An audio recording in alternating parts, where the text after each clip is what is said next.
Assalamualaikum warahmatullahi wabarakatuh. Selamat berjumpa kembali di podcast AZM, Asep Zainal Mustafa. Alhamdulillah, malam ini kami kedatangan tamu yang diundang. Bukan tamu yang tidak diundang. Saya kebetulan namanya juga Asep Zainal Mustafa, dan kami mengundang spesial tamu kita adalah Rifka Asep Tatang Sumantri atau Sumantri? Somantri. Somantri itu singkatan dari Ngabaso, aman dan tertib. Kang Rifka, saya terharu ya dengan cerita Akang sebelum keluar ke sini. Karena Akang adalah anak dari tukang beca, betul? Siap.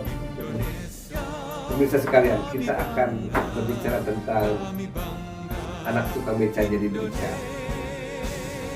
Tidak akan merasa tersinggung dengan cerita ini atau justru menjadi kebanggaan Dan terharu. Dan saya akan menceritakan dia jadi motivasi anak-anak yang sekarang yang mempunyai cita-cita baik TNI maupun Polri. Iya. Singkat cerita, saya mempunyai cita-cita ini dari SMA. Kenapa ingin jadi polisi? Padahal jadi polisi itu berat sekali karena kabarnya seleksinya ketat. Pada Akang anak tukang beca, betul? Betul. Saya dengan ketidakmampuan saya membuktikan dia bisa, kenapa saya tidak. Oh gitu. Alhamdulillah. Karena saya kebetulan dari SMA ini mengikuti Saka Bayangkara. Saka Bayangkara. Kalau di kesehatan Saka Bakti Usada. Betul. Oh jadi pas dong. Saya dulu di Batam itu ketua Mabisaka Kota Batam. Akang di Saka Bayangkara, jadi sama-sama kita orang hebat. Siapa lagi yang puji sebelum kita? Minum dulu. Ya, minum dulu. Bismillahirrahmanirrahim. Bismillahirrahmanirrahim.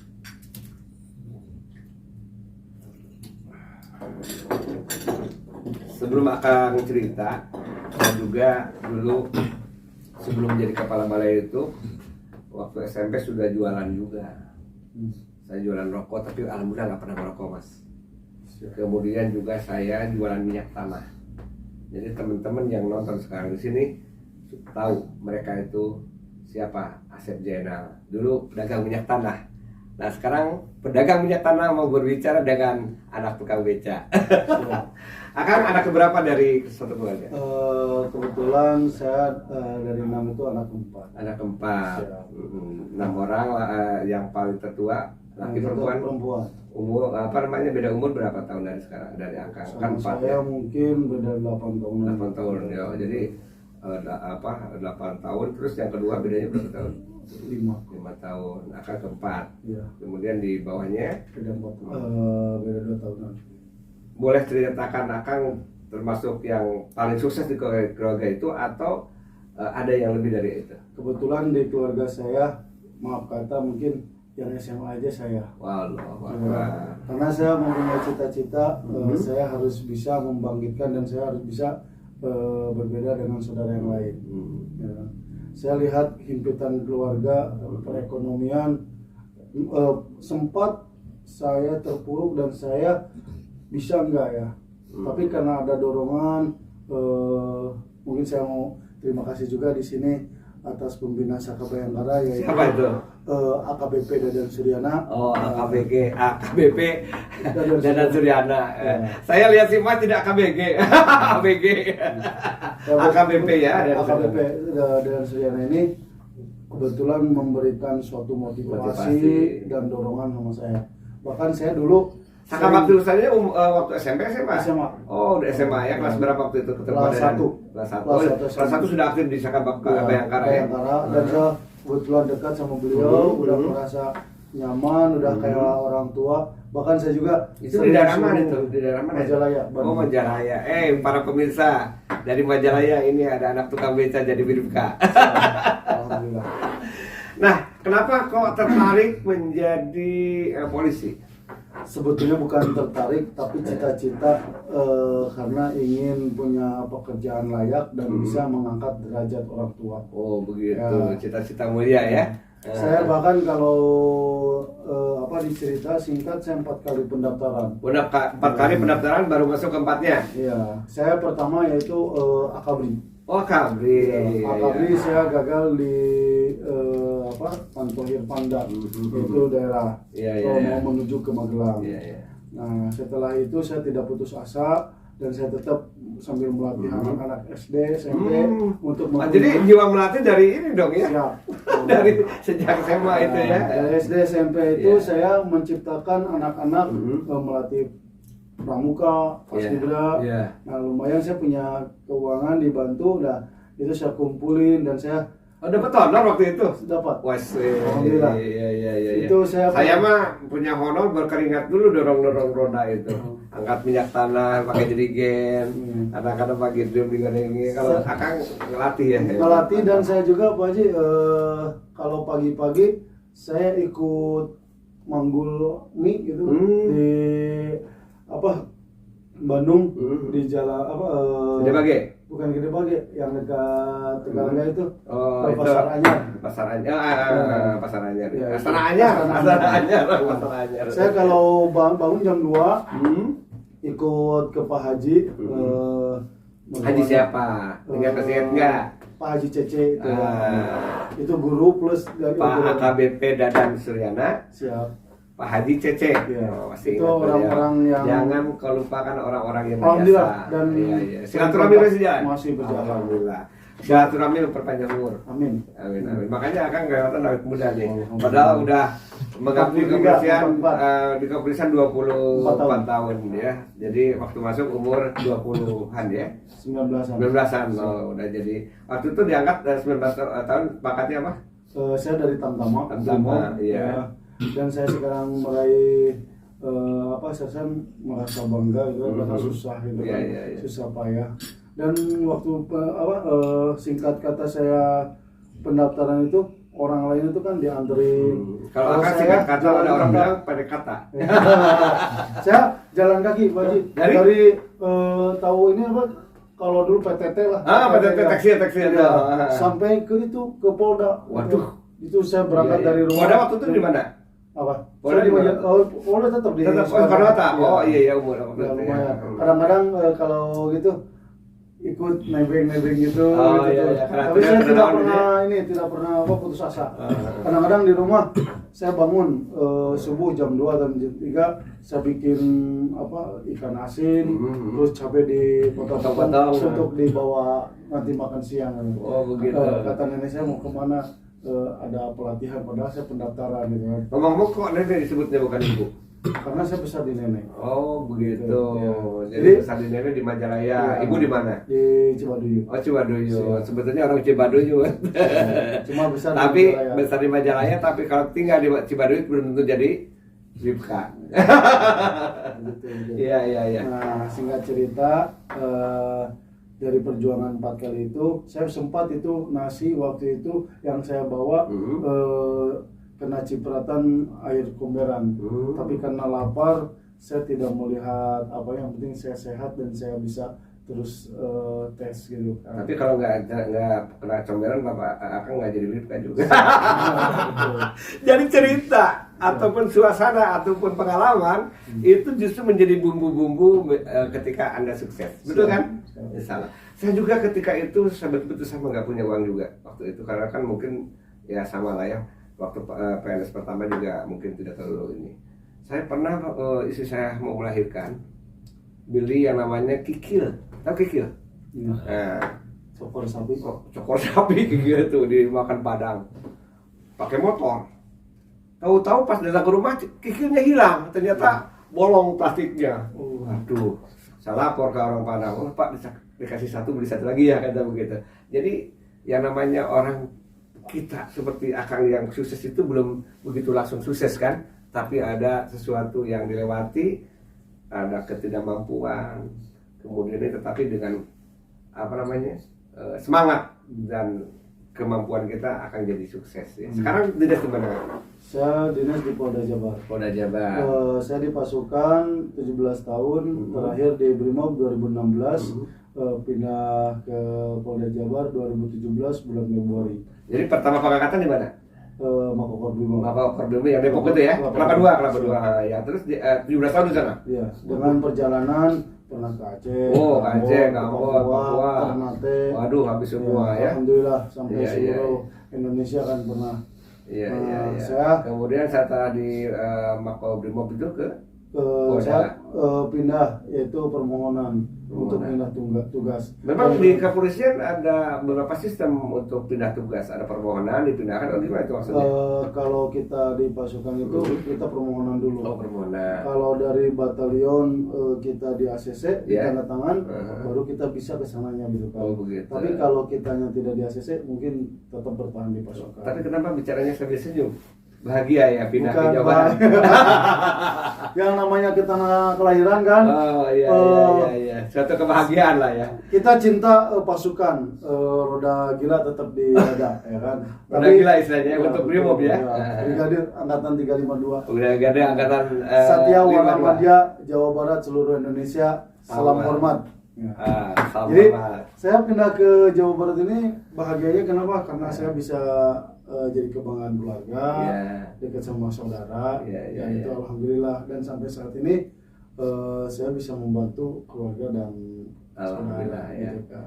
Tapi sempat dari Brimob ke Brimob ya pindahnya ya? Belum. Sekarang belum. Kan Dari Brimob namanya objektif lah Bapak akan sekarang kan? Iya, saya di Polda Jabar, di Opit Polda Jabar.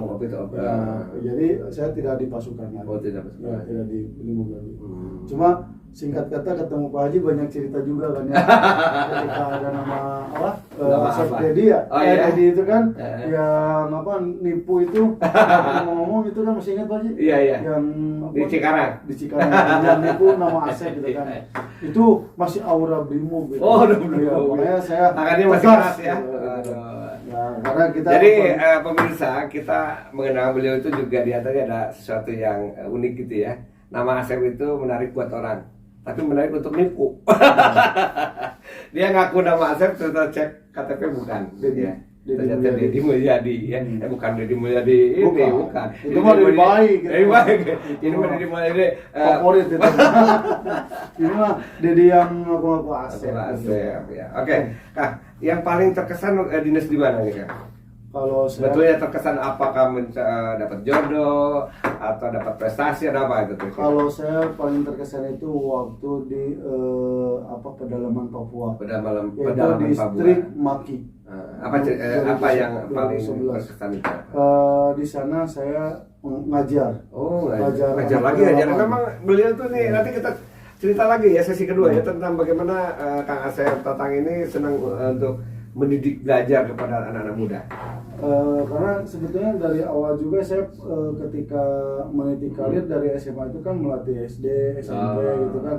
Dan saya dulu diajak sama senior-senior saya awalnya kan kunjungan ke SD, SMP untuk memberikan PBB dasar atau bagaimana. Nah, ketika udah jadi anggota juga terbawa gitu kan. Masih ada ya. Alhamdulillah. Di saya di distrik Maki mungkin ada yang dikenal enggak? Ada kita sapa siapa? Kepala Pak Slamet. Pak Slamet. SMP Negeri 2 Maki. SMP Negeri 2 Maki. Salam dari Semarang nih. Kebetulan beliau yang memberi fasilitas dan memberi kesempatan di sana. Silakan Pak Asep kalau ada yang bisa diajar atau bisa untuk menyalurkan ilmu. Nah di sana saya ngajar semacam PMP ya dulu. PMP Pendidikan Moral Pancasila. Kalau sekarang mah bukan PMP kan, beda nama kan sekarang. Keluarga. KKN. Kawasan negara ya. Kawasan negara. Nah di sana saya membahas Pancasila, membahas budi pekerti, tata cara bahasa dan sama PKN tadi tuh. PKN ya, pendidikan keluarga negara. Nah, udah begitu ada kesempatan di sana saya karena mau mendekati 17 Agustus, saya didik anak-anak yang nggak tahu hadap kiri, hadap kanan, jalan di tempat sampai bisa mengibarkan bendera. Mantap. Alhamdulillah. Dan alhamdulillah pasukan 9 orang. 9 orang, perempuannya 2, kan laki-laki 7. Iya. Kenapa nggak 12? karena lagi juga ceritanya. Lain cerita ya. Nanti kita akan dengarkan cerita tentang 12. 9 itu kan pasukan tambah 1 Danton. Ya. Dari tidak bisa hadap kiri hadap kanan, saya telaten dan saya minta bantuan senior, junior saya untuk supaya bisa terlaksana 17 Agustus di pedalaman distrik Maki. Tahun berapa itu? 2011 itu. 2011 ya. Mantap. Nah, saya udah latih dari bulan Mei, Juni, Juli, dan saya lihat kayaknya anak bisa ini gitu kan. Alhamdulillah. Sampai kepala sekolahnya bahagia banget beli bendera baru ke kota. Yaitu perjalanan Maki ke kota tuh? Kota maksudnya kota mana? Sentani. Sentani. Ya. Oh, Sentani. Dari Wamena itu ke Sentani ke Jayapura itu kan pakai pesawat kecil. Ya. Dia beli ke Jayapura, pesen keseragamannya, baju putih-putih. Yang saya sangat terharu Pak apa? Di sana mereka tidak mau pakai sepatu, ngibarin teh, tapi pakai baju putih-putih rapi gitu. Tapi dia udah nggak mau pakai sepatu karena udah terbiasa. Nyeker. Iya. Nyeker. Itu sangat terharu. Sepatu baru itu hanya jadi pajangan. Tapi dia masih gerakan tetap semangat. Dan sampai upacara mengibarkan, semua terharu, menangis, guru, anak-anak. Bahkan saya mau pulang, saya di pagar betis gak boleh pulang. Gak boleh pulang. Memang begitu di Papua itu, begitu orang mencintai seseorang itu ada kabar kan nggak boleh pulang. Silakan Anda pulang, tapi jiwanya ada di sini. Atau terbalik, jiwanya pulang, raganya di sini. Jadi upah-upah nanti. Enggak, saking ininya ya, apalagi tenaga medis sebagainya sudah dianggap dewa katanya seperti itu. Ada pesan-pesan buat anak-anak Maki? Ada yang sudah besar yang mau kontak Akang? Kalau karena mungkin di sana kurang ada mengenal handphone atau apa ya, waktu zaman itu kan masih handphone masih mahal gitu. Iya. Cuma saya ada 1-2 yang masih kenal. Masih ingat, ada pasti. Nyong, Jo, kalau lihat ini mungkin kalian udah besar. Nyong Jo, panggilannya Nyong Jo ya. Nyong laki perempuan. Laki-laki Jo. Laki-laki. Kalau ini Nona. Yang perempuan itu lupa namanya, cuma kita panggil Nona. Mungkin sekarang kalian udah usia dewasa. Kalau masih ingat, ini Bapak Jawa yang pernah di distrik Maki ngajarin kalian PBB. Semoga kalian sehat, sukses, dan jadi anak berguna. Amin. Sebagai penutup, mungkin bagi pemuda-pemuda ya, kita cerita tentang anak tukang beca jadi Dipka. Bangganya di mana? Apa yang bisa dicontoh dari itu? Kalau saya sarankan kepada pemuda-pemudi, jangan takut untuk gagal. Jangan takut untuk gagal. Yang pertama, yang kedua harus yakin. Kenapa harus yakin? Karena mereka bisa, kenapa kita tidak bisa? Saya seorang anak tukang beca, saya pernah terpuruk dan saya hampir hilang kepercayaan diri karena tidak punya apa-apa. Tapi dengan perjuangan, dengan doa orang tua, dan kita ikhlas berbuat apapun dan menolong dan berbuat baik, insya Allah pasti ada jalan. Dan untuk anak-anak yang mempunyai cita-cita, jangan lihat kemampuan orang tua, jangan lihat karena keadaan orang tua. Kalian jiwanya kuat, jiwanya mampu.